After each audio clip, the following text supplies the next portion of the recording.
This was a lot of fussing. Hello and welcome to episode number 23 of the Mad About You podcast. My name is Madeline and I'm your host for today, and this is a podcast about knitting, maybe occasionally some crocheting, and that's about it. So I'm coming to you today from my home in Canberra, Australia, and it is Easter Monday today, so I'm not quite sure when this will be uploaded, but anyway, I'm recording on Easter Monday. I've had a few days off work for the Easter long weekend, which has been lovely. I've got lots of knitting done, and just practiced as much social distancing as I can during this period, which has been good, but also a challenge when you live alone and can't really see too many people. But I do have one isolation buddy who lives across the road from me, and she's in a similar boat. So we, she's been working from home, and we catch up occasionally, and we're each other's isolation friend.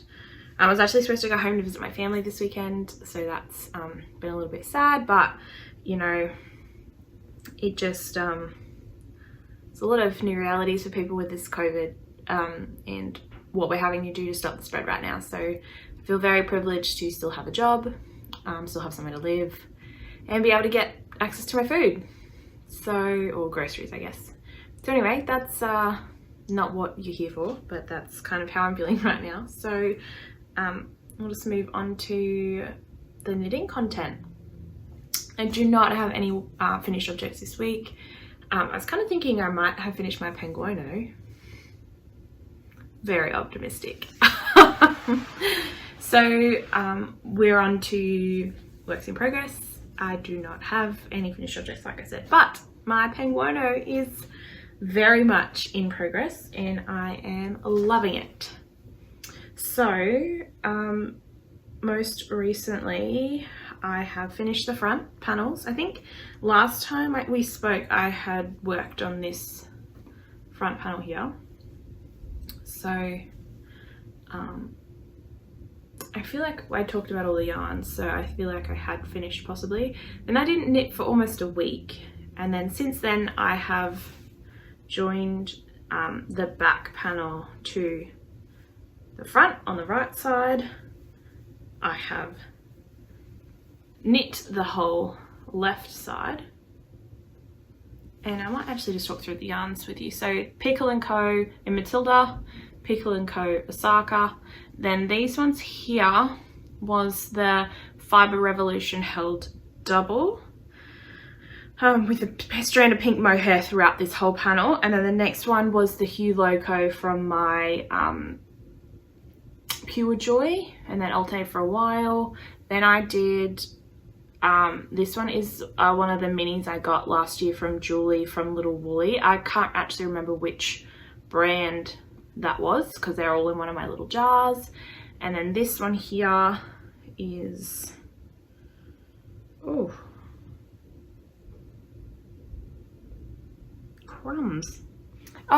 two Circus Tonic Handmade.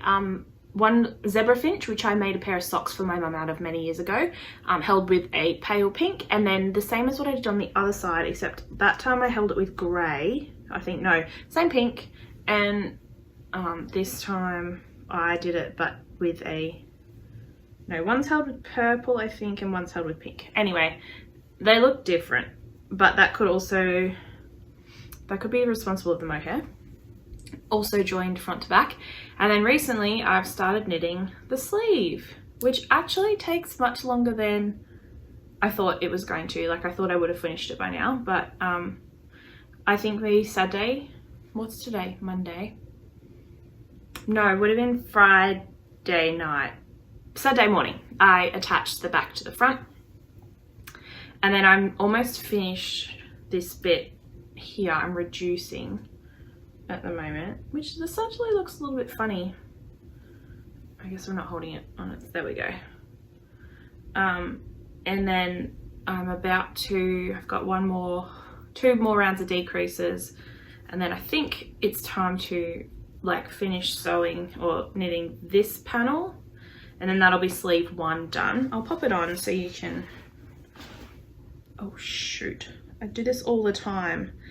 got my back neck stitches on a needle holder and I keep accidentally pulling it undone, and when I do that I tend to drop stitches, which is what I've just done now. So I'll just quickly fix that one.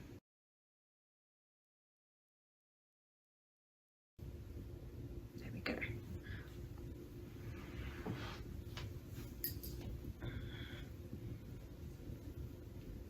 I'll be covered in my hair now.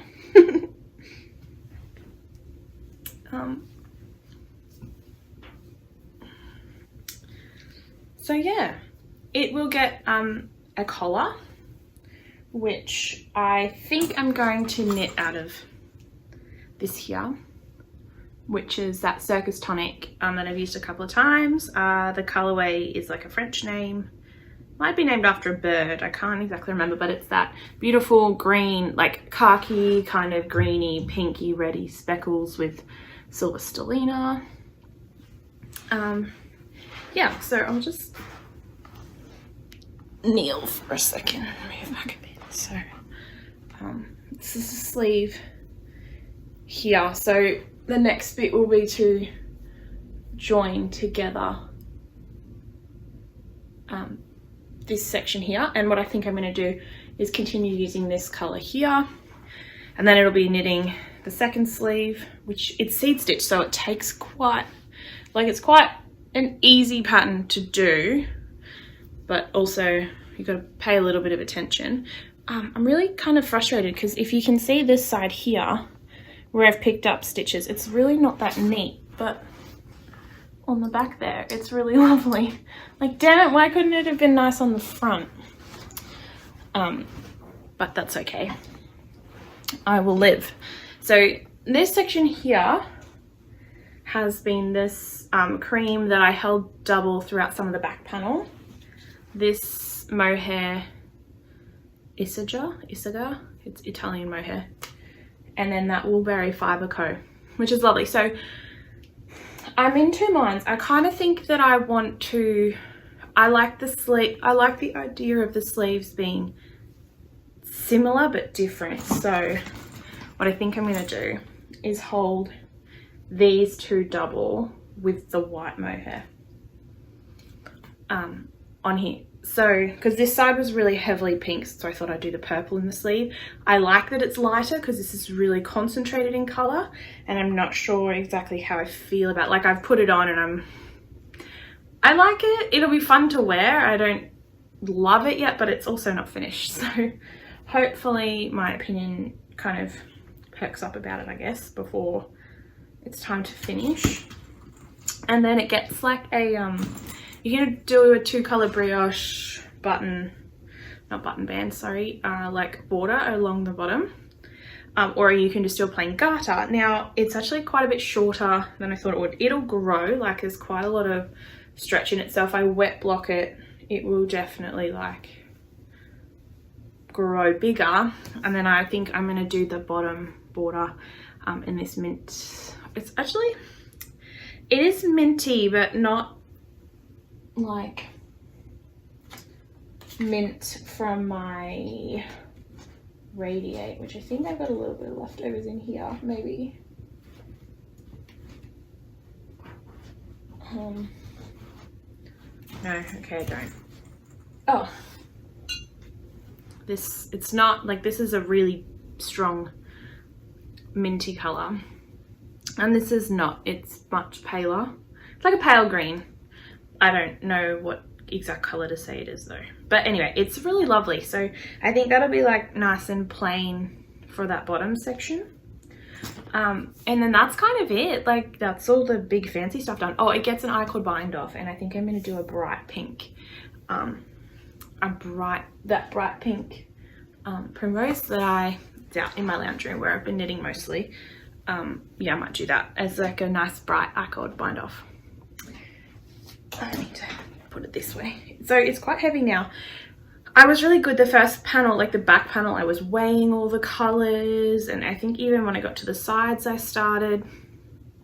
But anyway, since then I have not weighed anything. So my pattern notes on Ravelry are what colors, what yarns. I haven't really been updating the yarn section as I put stuff in, but I will do that. I'd like to, I don't really know because it doesn't say how to join, but when you join the sleeves, I thought the easiest and probably most secure way to do that was to crochet. So basically just single crocheted those like that.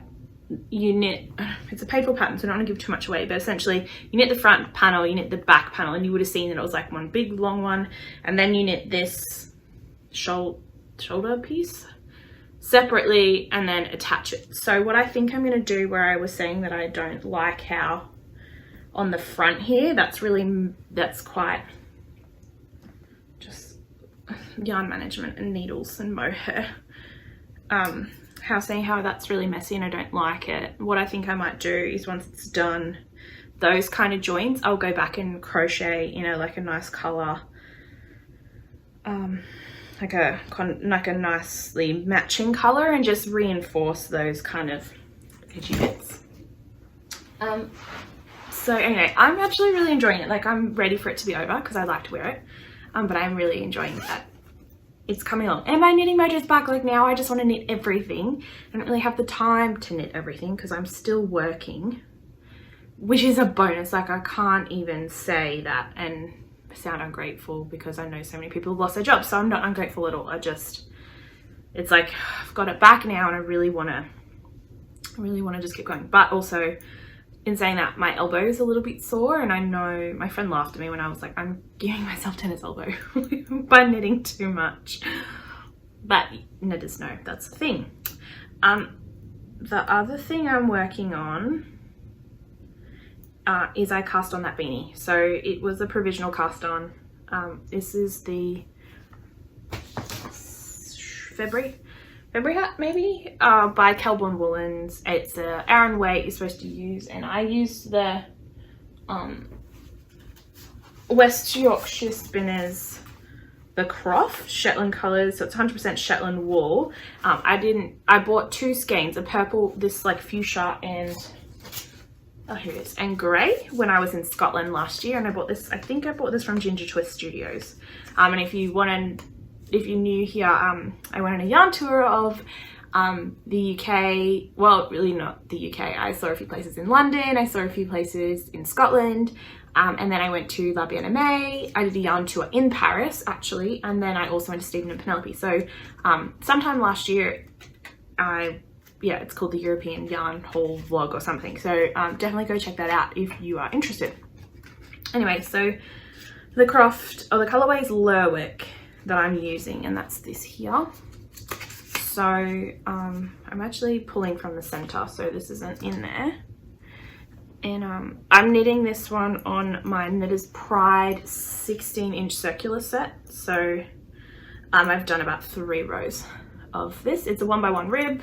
It's a free pattern on Ravelry. It was from the Year of Hats, and I really like the pattern. It's all charted, but it looks like a pretty simple chart to start and follow. So if you haven't really done charted knitting before, I wouldn't be worried about it. And I have shown it in a previous podcast, and I've printed the pattern, but I don't have it with me. I guess like we can talk about the needle. So it's my only 16-inch circular set that I mohair and my own hair in my face. Lovely. 16-inch circular set that I have, so I use it for sleeves, I use it for hats mostly. I really want to make quite a few hats this winter for myself. Okay, so the angle's probably slightly changed because I got a message saying, I got a text from a friend and then a message saying that my thing was full, my storage. So I've had to delete some old videos, which is really probably the encouragement I need to take stuff off my phone and save it to my hard drive, particularly stuff from the podcast. Anyway, we're talking about needles. So I don't love this set, and that's mostly because they do this, I don't really know if you can probably see, but I guess repeated use. Like, I've used them a lot, and this is a 4mm size, so, but the platina whatever scratches. I bought them on recommendation of, I think, Stacey from Very Pink Knits, and like they work fine. It's a pretty decent size range, but when I first bought the kit, one of the insides, like this was the bent, it was the wrong shape, so it didn't actually fit into the connector. So I had to buy, well, I just bought a new set, a new size 4. I think that actually would have been the 4. Whatever it was, I just bought a new size because it came from Amazon US and I just couldn't be bothered to deal with Amazon and pay the postage again, which I probably should have saved myself $12, $8 or whatever it was, but anyway, I didn't. Yeah, so I've got quite a bit of Aran weight yarn. Like I had planned to make something with those. There's a blue skein somewhere too. Those two and the blue one, like a 3-color wrap thing, scarf, but I just haven't really found a pattern that I like enough. Like there's one I like, but I don't think I'd wear it, and the colors, I really want something mustard, so I think I'm going to use that and make a mustard hat. I've also actually really, I think I might have mentioned it last week, but enjoyed like holding like 4-ply or fingering weight double in my penguono, and I really like the kind of like effect that that has. So I bought these two in a D-stash. They're La Bien Aimée. It's the first La Bien Aimée I ever bought.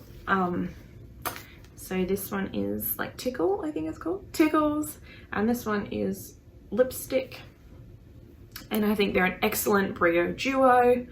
So what I'm actually thinking I might do is, I was going to make a sizzle pop out of them, and I could still do that, but I've already got yarn that I've kind of put aside for that, and I'm having issues. Well, I was having issues with my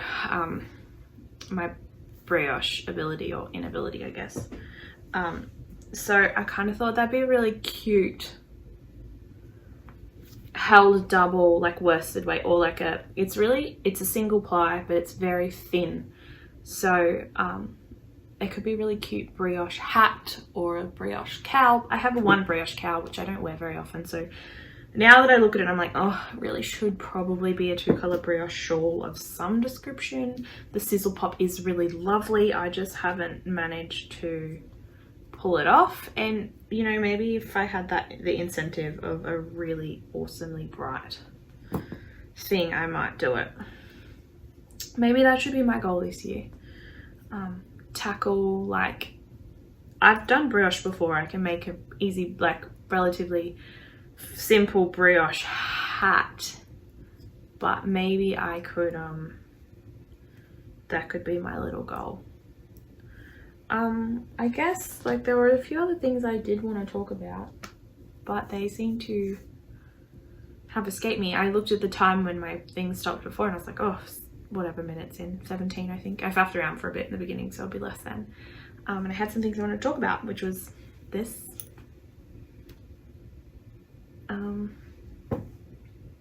Oh, I do know. So now that my mojo's coming back and I want to make all of the things, I'm going to finish my Weekender by Andrea Mowry, which is actually like over halfway. So the way that it's constructed is it's a bottom-up jumper. You knit to a certain part and then split, I guess where you'd split for the sleeves, you knit the front, then the back, then attach, and then do the arms, which I think is pretty obvious, so I don't think I've given too much away. Anyhow, I tried it on the other night, and I'm actually, the neckline at the top, I think, like I need to reread the pattern and check the measurements of the garment that I've knit so far, but I haven't touched it for probably like 10 months, 11 months possibly. So, yeah, that's kind of exciting. I don't like knitting sleeves particularly. I don't know why. I guess because, well, I've only knit one full-size jumper. The sleeve should be exciting because it's like you're almost at the end, unless of course you're doing a set in sleeve and you knit the sleeves first. But I think they should be exciting, and I've very rarely find myself excited for sleeves. But I think like this jumper's actually probably nearly finished, so I really should check the measurements and finish that. But I think Penguono is kind of like #1 on the list. Then like looking at the Penguono, I used a lot of scraps, but I also wound a lot of full skeins. So now I've kind of got half skeins of yarn, and so I'm gonna have to find something scrappy. I'll weigh them of course, and then find something scrappy to do with those, which could be fun. I'm kind of liking the idea of that. I have not put aside the idea of a granny square blanket with the minis that I already have, plus some leftover yarn, so granny stripe I think. I'm also seeing lots of crochet patterns that I'd really like to make. And then back to knitting of garments, because we're just going all over the shop. I have watched an interview with Jacqueline C. Slack on Christy Glass Knit, so I'll actually link that below because I really learnt a lot. I really enjoyed it. So Jacqueline C. Slack is a body positive designer, and she's a body activist. She calls herself a fat person, and anyway, she's designing patterns that are graded to quite large measurements. I guess I'm probably average size, like my full bust I did the other day is like 43 inches, and like I guess like most women, you know, I like my smaller body. I wish I'd been more appreciative of my smaller body when I lived in it.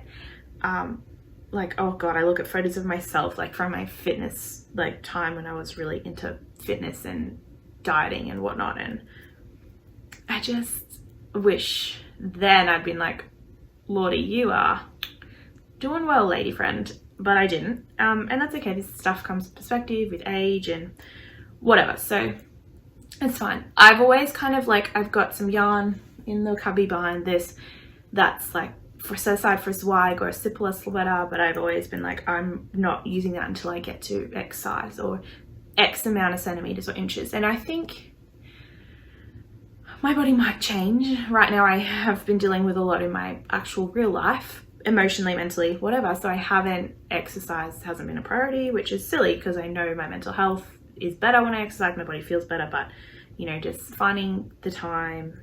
It's not actually, the time's not an issue, it's just finding the capacity or the inclination within myself to actually do something, which has been hard, but I'm getting better. I did yoga a couple of days ago and I'll probably do some today.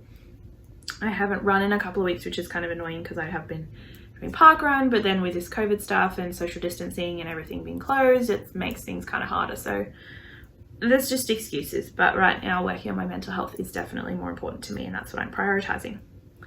So in doing that, like, I feel like I need to be accepting of the body that I'm in. Like, sure, most of my wardrobe probably doesn't fit right now, and that's okay. Like, my body size does not define my worth. Like, I know all of the excellent things that I can do. My body works, it carries me through life. So I'm just really trying to move past the whole, I'm not knitting X pattern until I'm X size, or I don't want to have to buy extra yarn. Like, and not so much I haven't seen it in Australia, but I haven't really been looking, but some dyes in the States in particular are offering, like, if you're buying hand dyed yarn, which is really expensive, or can be really expensive, if you're buying sweater or jumper quantities of like 6 or 7 hand dyed skeins, they might give you a discount for like X number or greater than blah, you get X% off. And I think that's really an excellent incentive, because that, I guess that's something else that you don't, you know, I love Andrea Mowry's patterns, but I'm not gonna buy, I mean, she had a sale and I did buy one of her patterns, which I love, but it calls for like 2 or 3 skeins a spin cycle, which for me to buy in America, in Australia, is like $48. And if I need 3 of those, that's $150, or it's $100. Then I have to buy the other contrasting yarn, which is, if I buy it hand dyed, is gonna be like, it's gonna be like a $300 jumper, which is totally fine if that's what you're interested in and that's what you want. And like, I know, but this craft room or space reeks privilege, and I'm totally aware of that, and I understand and appreciate it, but I don't see, I don't know, I'm rambling at this point. But anyway, Jacqueline C. Slack designs really awesome size inclusive patterns.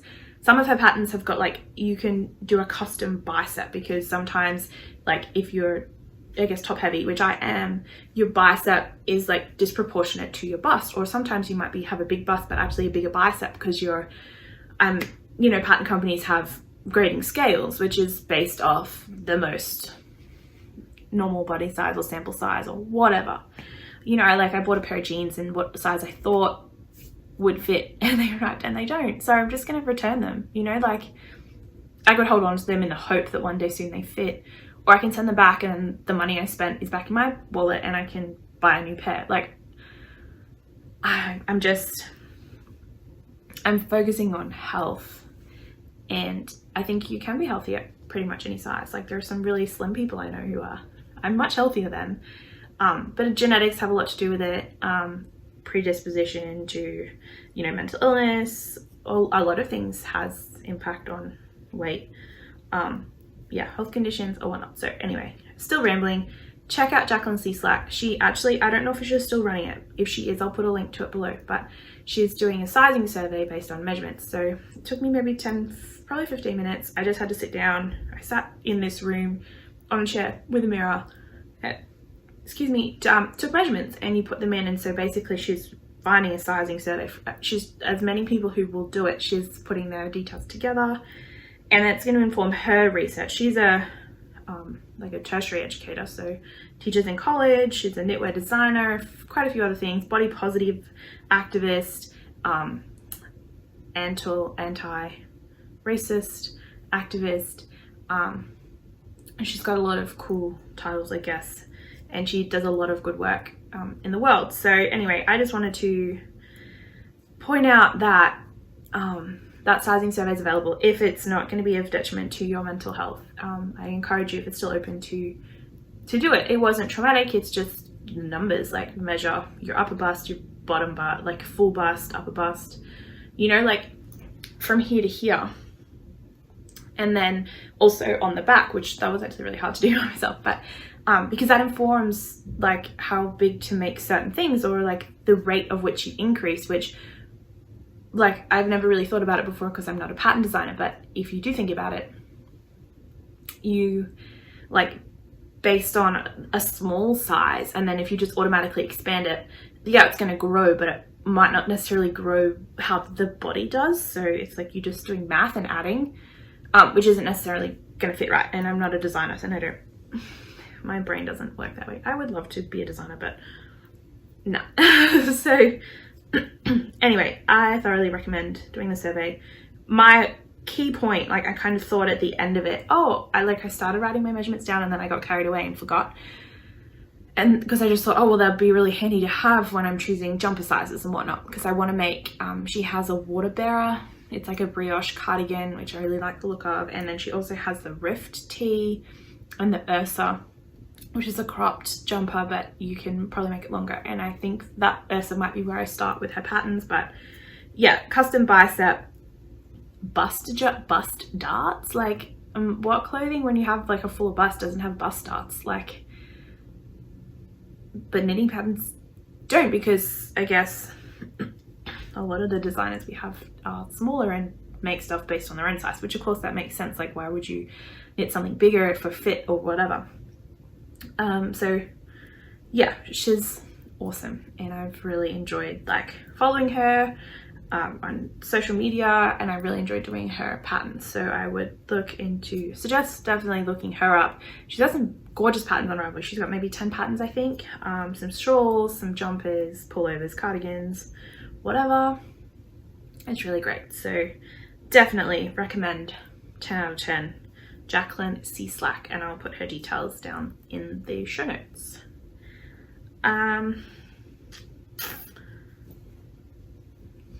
Yeah, there was something else.